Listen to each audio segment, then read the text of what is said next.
Sweet, sweet Jamaica. Have you ever considered migrating to the mystical island of Jamaica? Join me, Michelle Moore, and special guests as we explore the world of Jamaica with those at home in Jamaica and those away in the diaspora, right here on the Home and Away Show.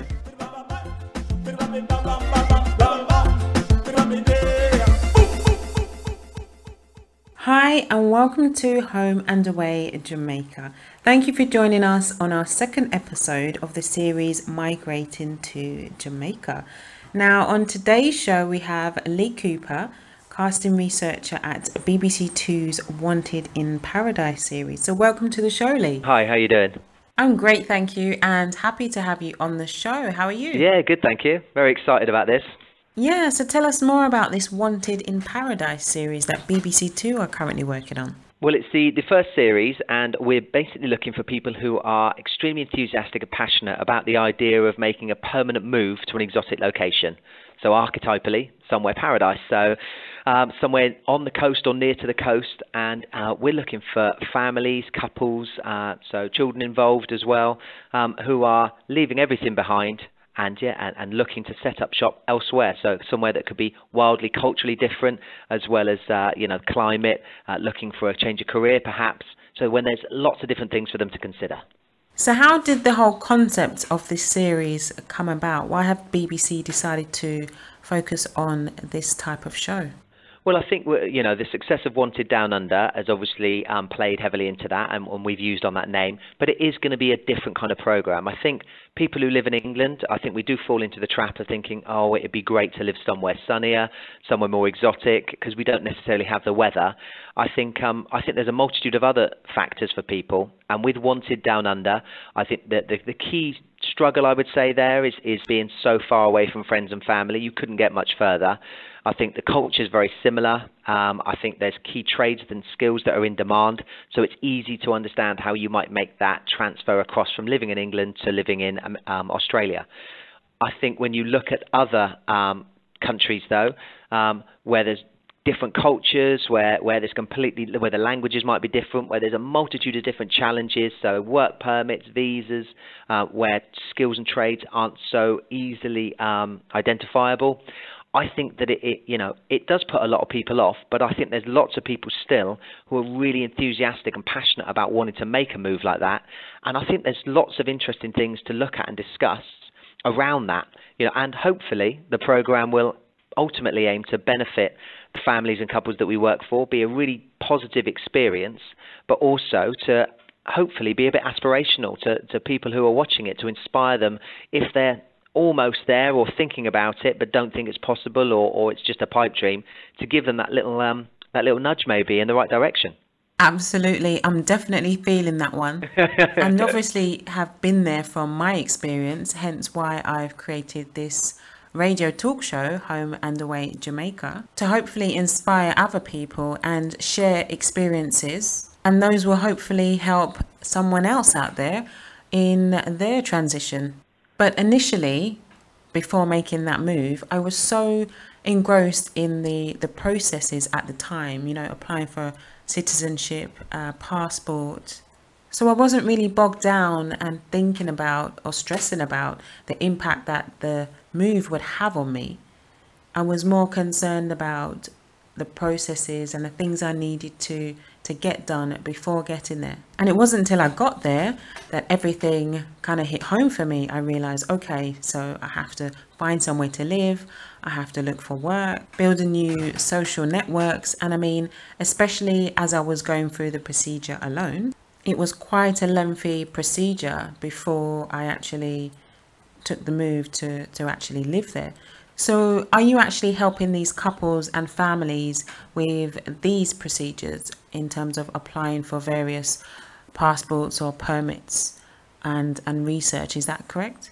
Not quite the application process, but definitely the research. And it's really interesting to hear your take on it, because we're at the stage with people who they have to fit our criteria, obviously, but we understand it's a big commitment from the families that we want to work with as well, because, it's a huge, huge decision that they're making. And we hope that we can give them as much information and give them a chance to road test that life over there for a week, and a light touch on a multitude of different aspects, so that ultimately, whatever decision they make, it might be a yes, ultimately it might be a no as well, but that it's based on having much more information to hand, so it'll ultimately be the right decision, and that's what's important.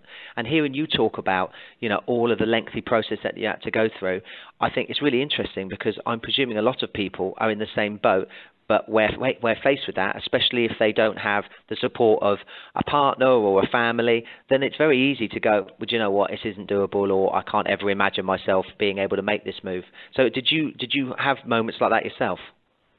Most definitely. But when I made the decision, I kept it to myself for a Right. while. I wanted to be absolutely sure that this was the decision for me, and I didn't want any outside influences.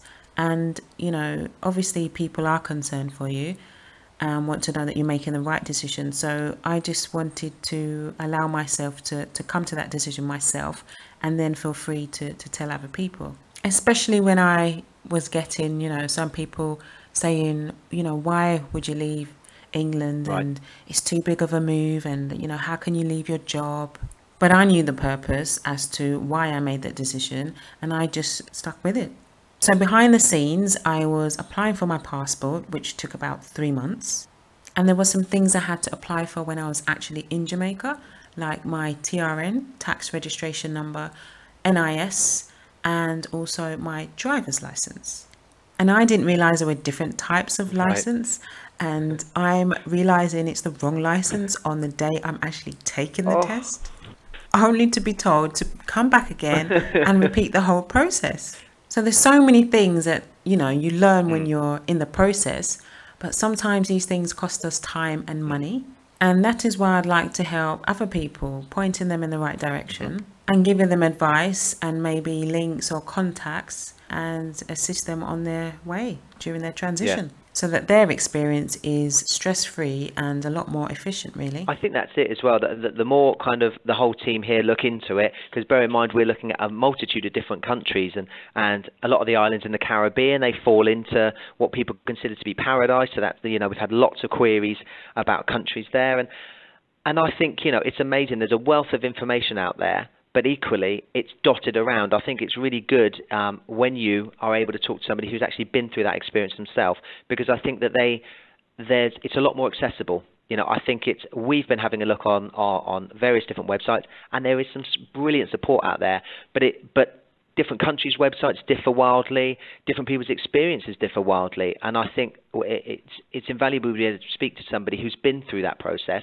But equally, you have to learn through your own mistakes, and I think if you can learn through somebody else's, brilliant. But invariably, I think it's so important not to let yourself get put off, to take that leap of faith, do your research, have a look into it, and be committed. Look at the key things that you want to get out of that move and why you're moving, because I think if you acknowledge those and focus on the reasons for making the move, you'll be able to look at whether the country that you're looking at and the reasons behind that are valid. And I think if that's the case, then you can overcome pretty much anything that's thrown at you. Although time, having that on your side, is obviously a huge thing, and I can only imagine sitting down about to take a driving test, which is incredibly nerve-wracking anyway, certainly from my experience, but then realising that it's not the right one. And I mean, how do you go, after having built yourself up, how do you move on from there? But then again, those are the anecdotes, those are the things that personalise it. And you know what? If you can laugh them off as much as you can, as long as they're not really serious and don't hugely impact on your decision or your ability to make that move to that dream location, then I think it's all part and parcel of it. Nothing will ever be smooth to the extent of easy, because otherwise I think everybody would do it. You can only prepare so much, and then you have to kind of just get your hands dirty, I guess. Exactly. Just live the experience and learn as you go. Yeah, well, that's it. And certainly where we're trying to help people is by doing a lot of research into their specific situation. So we're looking for 8 couples and families, and we've been lucky to have found some already. And what the uniqueness that we're finding is every country offers its own challenges, but much more importantly than that, every family is looking for something different out of that emigration. And if somebody is going to move permanently from their country that they've spent the majority of their life in to a tropical location that is wildly different in a multitude of different ways, and in lots of occasions they're looking to change their career as well, because that's a big sticking point for why they're not happy, then you have to understand what those reasons are, what the motivations are, and we're trying to tailor the research and the time that week that we'll be taking them out there and filming with them. It will be very intense, but we're trying to make it as beneficial as possible. And the only way that we can do that is by understanding exactly what they're looking to get out of the move. So what their budget is, what kind of house they're looking at, what location, what their work requirements are, what the schooling are if there's children involved, what they're passionate about in England, what their social life is like. Can we emulate that over there? What the community that that they're moving into, what's that like? Can we talk to some locals? Can we talk to some expats as well? Can we get them shadowing some potential careers that they could do with their skill set? Or if they're looking to start up a new business, is there something comparable in a different part of the island that they can have a look at, get some ideas, see if it's feasible? Has it been tried before? There is so much to consider. If you imagine now just dropping yourself into your current life, I mean, how could you possibly imagine building that up from scratch? You've had a lifetime to do it. And so ultimately, I think the bravest thing that we find when you're talking to people and feel inspired by is that they've even given it a second thought. And the fact that they have, that should inspire them and push them on to look into it even more, because there's lots of people who don't even get to that stage. I mean, how did you feel? Was there a turning point? Was there a moment when you went, yes, I know I'm definitely doing this? Was there that went from research to this is a reality? Or did it kind of creep up on you a bit? Or was it just over a period of time? Well, I actually took a road test. Oh, okay. I went out for 4 months and extended it to 6. Wow. I went with my 3 suitcases and a very small budget. Right. And I just got out there, really. I found family I didn't know before, some family that I did know, and utilized their links. Really just got out there and said to myself, I've got to make this work. I had a feel of different industries as well, because Jamaica's a great place where it's so small, you can meet so many people. So with that, you have the opportunity to reach out and branch out in different avenues. Right. So I've been exposed to construction industry, human resources, event management, the music industry, so much that I would never have had the opportunity to do in the UK unless I'd studied that field or had several years of experience. So it's great to be exposed to different things, different industries, and then you're able to really explore and decide, where you'd want to focus, your talents, or if you'd like to try something new. So what you're doing with the BBC in terms of this road test, I think is an ideal opportunity for people to really get in there, get a feel for something new, or get a feel for their industry in a new territory. So then I came back to the UK and basically prepared myself for the big move. Right. And when do you think that the fact that you sort of embraced the opportunity to go over there and immerse yourself in the life and try and be actively seeking out, talking to people and building an better idea what life might be like off their experiences, and do you think that that's the way to do it? Because it sounds like that it benefited you immensely and sort of helped you make your mind up. But would you say that for people who are a bit more shy or have got the desire but don't know even where to start, how did you do it? How did you put that first feeler out, if you like? I wanted to go out there to ensure that I really sampled what the lifestyle would be like, because there are so many factors to consider. I needed to be sure this was the right decision, really. But what I think is a great idea is having forums or platforms like this where people can get together and share experiences. And sometimes it's just a small conversation or somebody relating to someone in such a way that can really help somebody on their journey, whether it's that small piece of advice or pointing them in the right direction, or like I said before, just some time-saving tips. And I think this would be a great platform to assist people in their transition. So I would definitely advise taking a road test, but with an open mind to new opportunities and a chance to basically develop and grow, but in a slightly different way to what you're used to. Oh, that's brilliant. Well, I mean, it's great to hear somebody who's kind of embraced it in that way. But I think the reality for us is that we're having people from a multitude of backgrounds and from have a lot of different reasons about why they want to leave their life behind here. We're looking for people who've second, third, fourth generation, who are maybe looking to connect with their roots or have had some experience in that country, or just it's always appealed to them. Ultimately, you never know, what life will bring you 10, 20, 30 years down the line. But the essence of this program, in order to sort of capture that real jeopardy, I guess, and that is it right, isn't it? It's all about people who are prepared to make that move, permanent move. We're talking to people who are leaving behind good careers, who've got a really comfortable life here, and I think those ones are really interesting as well, because it's easy maybe to think, oh, of course you're leaving because you haven't got much going on here. And I think that's a cop-out, because I think actually people who don't have a great deal going on the surface still have a lot of emotional ties to a country they spent a lot of time in, friends and family. But I think people who've got a very, a good lifestyle, a high quality of life, then maybe that people think they're taking a bigger risk, but it's certainly definitely a different risk, and I think it presents an interesting quandary as well, because a lot of those people we've spoken to aren't looking for a better quality of life from a monetary aspect, but understand that actually a better quality of life is it represents a lot of different things, and for them it's outdoors, it's culture, it's attitude, it's community. And lots of people who've spent some time in these sort of paradise locations, if you like, are saying that their experience is that they would have a better quality of life there for themselves and their children, and they're prepared to take a different career, a huge pay cut, because that's not what's important to them at this time in their lives and what they want out of their future for them and their family. I mean, people are driven by different factors, and the monetary factor wasn't a big deal for me. Yes, it's a tool to survive, but for me, living life and being fulfilled in a different way, on a different level, was absolutely more paramount for me. And it was something that I needed to seek myself. Nobody else could make that decision. Yeah. I mean, generally in life, we have to make sacrifices.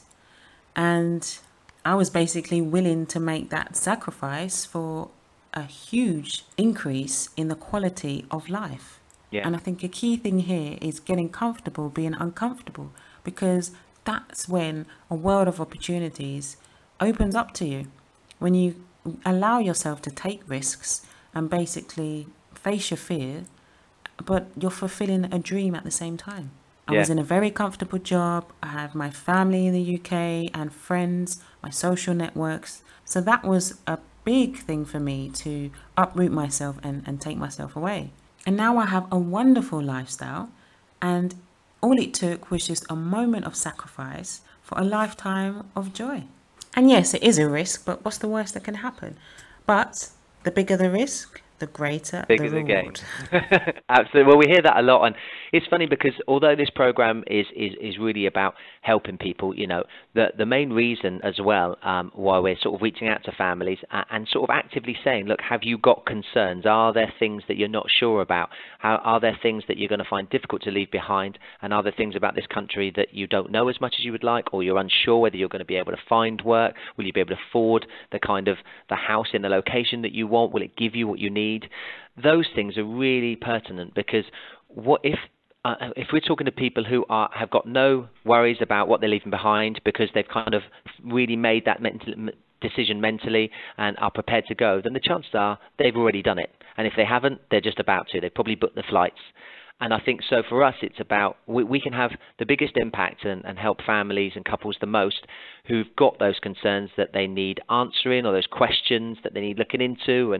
And we're able to do that, hopefully, with that intense week by actually looking into it for them, allowing them that opportunity to kind of go over there, road test these things, have a look at what their budget can get them, because we don't expect all our families to say yes, and that isn't because the country isn't great, but because everybody, as I said, has their own different needs and requirements, and by road testing it, they'll have so much more information to hand that whatever decision they make will be the right one for them, and ultimately, that's the right decision, because we want to help people come to the right decision for them.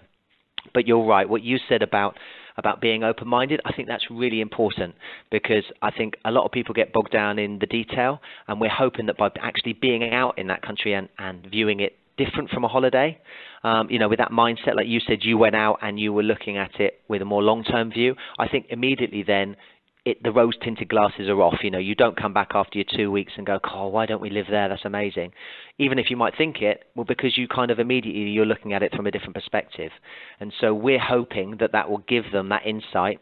And the country, I'm sure, will still be amazing. And but is it going to be everything they need it to be? And but equally, are you able to sacrifice a few things? Are you able to compromise? Because life's about that. And we're hoping that for the majority of people, it will all be a positive experience for everyone. We're sure of that. But we're hoping the majority of people, it does give them what they want.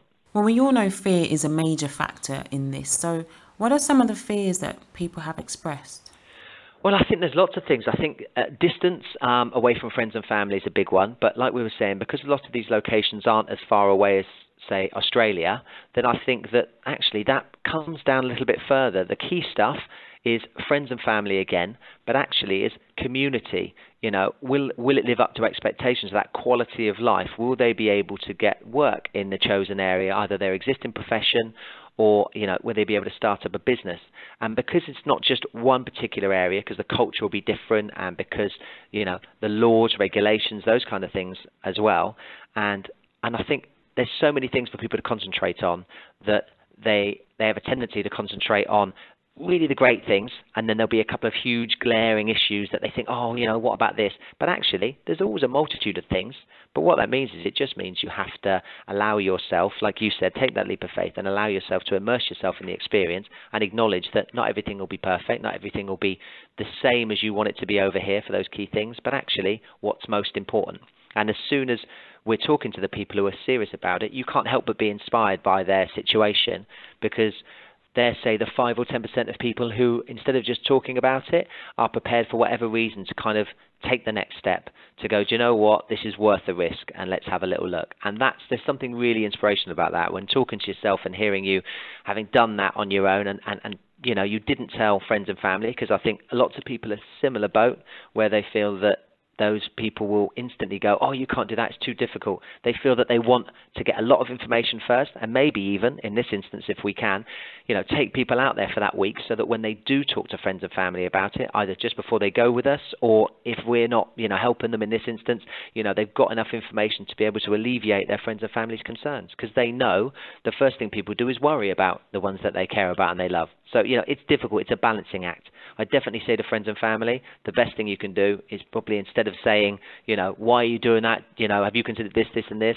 Is actually to sort of stop and listen and think, what is it you want to get out of this? Because if people want to be, make their lives better, and they want a happier life and a better quality of life, then surely you've got to get behind that. There's, to me, that's a no-brainer. I'd want to hear somebody tell me about, how their life's going to be better. And then, and you try and support them as much as you can.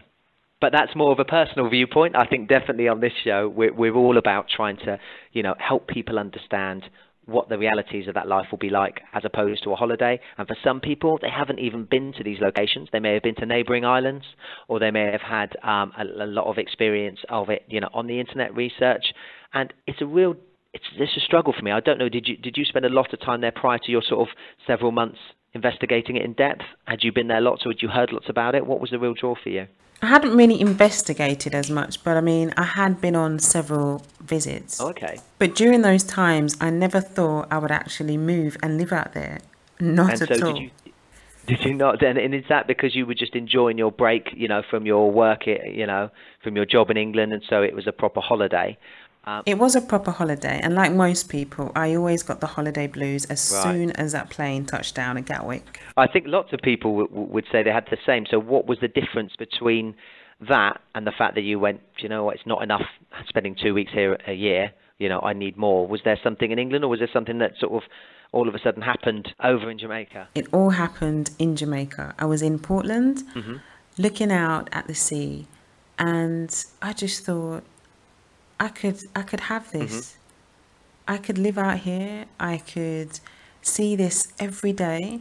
It was like I just got a vision of the kind of life and the quality of life that I could be living. Right. And at the time, I had just started a job.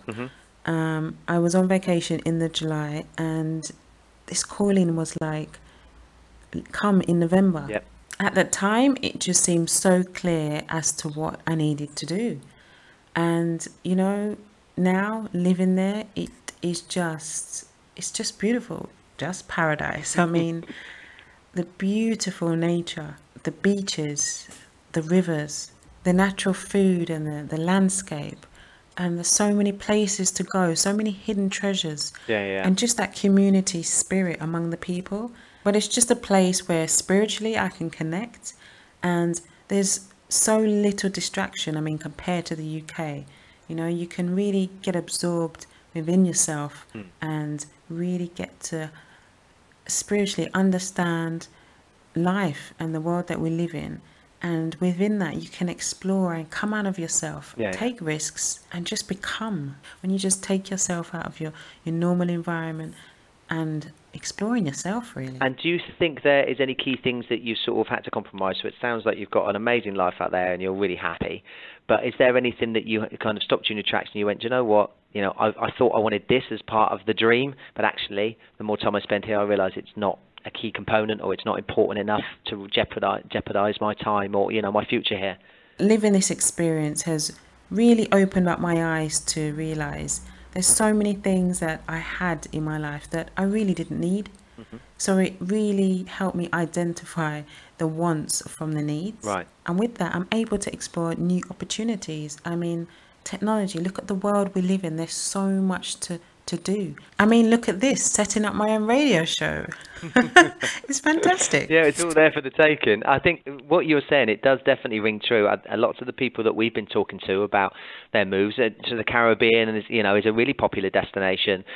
And you're hearing lots of people talk about they spent time there, and it's the culture and the way people are. And I think that is similar in lots of different countries that that aren't sort of as isn't the Western culture, I guess, where you see people who say, these people, they're just so much friendlier, they have less, but they're just not important. And I think lots of the families that we've been speaking to want to emulate that. They see that as something that they want, that's much more in keeping with where they would want to be, their lifestyle, their mentality, but maybe that they aren't able to sort of break free of that in England. Now, again, I'm not down on England at all. I think everybody wants something different, but that's definitely been something that's coming through. And it's not just about sunnier climes, and outdoors lifestyle is definitely there, especially people who have children, but it's definitely about the cultures and integrating within that.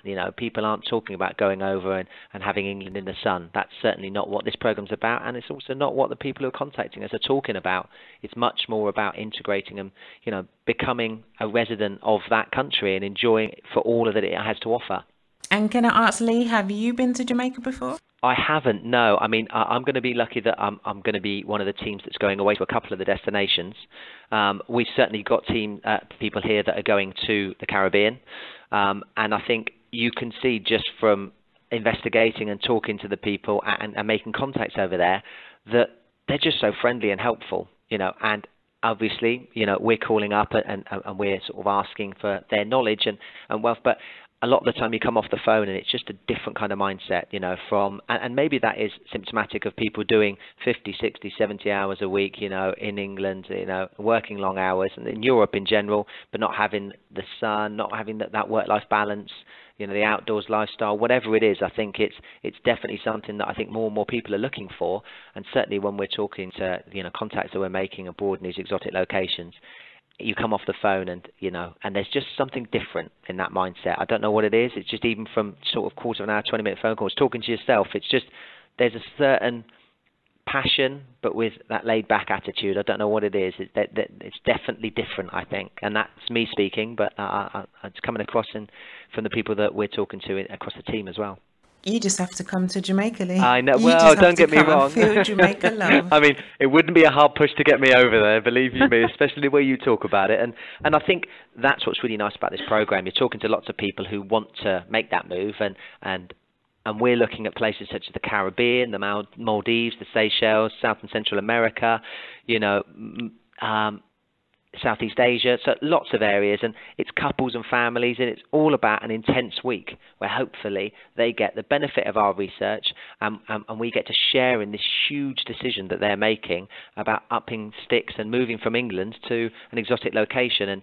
And it's lots of things, some people are selling their homes, some people have got a little bit of savings but rent, and haven't been ready for whatever reason to put money into a property, and it's all kind of coming to a head. It might be like yourself, maybe they started a new job or they've had a promotion, and that work-life balance isn't quite ringing true. So those are the people that we want to talk to, the people that feel that they're ready for a change, they're passionate and enthusiastic and committed to making a move to an exotic location, ideally with a specific location in mind, because then we can understand what the draw is for that particular country.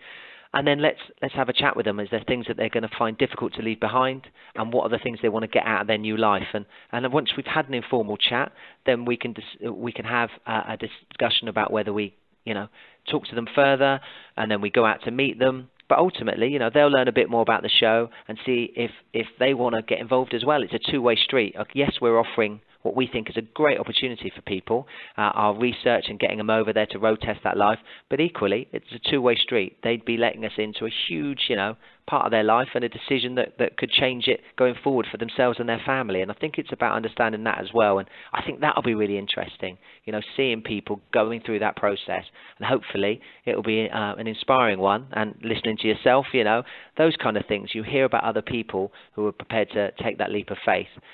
Whether they make a decision that's yes or no, it'll still be the right one for them. But hopefully it'll show people that it can be done and open doors up for them and an understanding of the process as well. I know you're currently working on the series now, so do you want to go over the time frames that you're working with? Of course, yeah. Things move really quickly in television in general, but also I think we're looking for people who are, ready to make this move now. The reason being is that we think we can help those people the most, capitalise on their enthusiasm and then being at the right stage. And by the right stage, I mean they haven't booked their tickets and got a job over there, but they're seriously considering putting the house on the market if that's the case. They may have done a lot of research, they may have been talking about it, and maybe all that they talk about are the weekends and when they get home from work after a tough day. So we're still looking for people. We've got a couple more weeks now, so anybody who's interested can give us a call. I'll give you those details, or email us as well. And it's as soon as they give us a call, it's an informal chat. It's not a huge commitment. Let's learn a bit more about you, your situation, what you're leaving behind, what you want, and where you're going. And then, hopefully off the back of that, then we can decide whether or not we'll go further with it. And if that's the case, we'd be doing some filming with you in November for a few days, and then 3 or 4 days, and then we'd be flying out anywhere from early December to just before Christmas. And that week then that we'd have with the families would be that chance to have that road test and see whether it's for them. So you now have your Jamaican advisory. So if you have anyone that has any queries or concerns, you know who to contact. Yes, absolutely.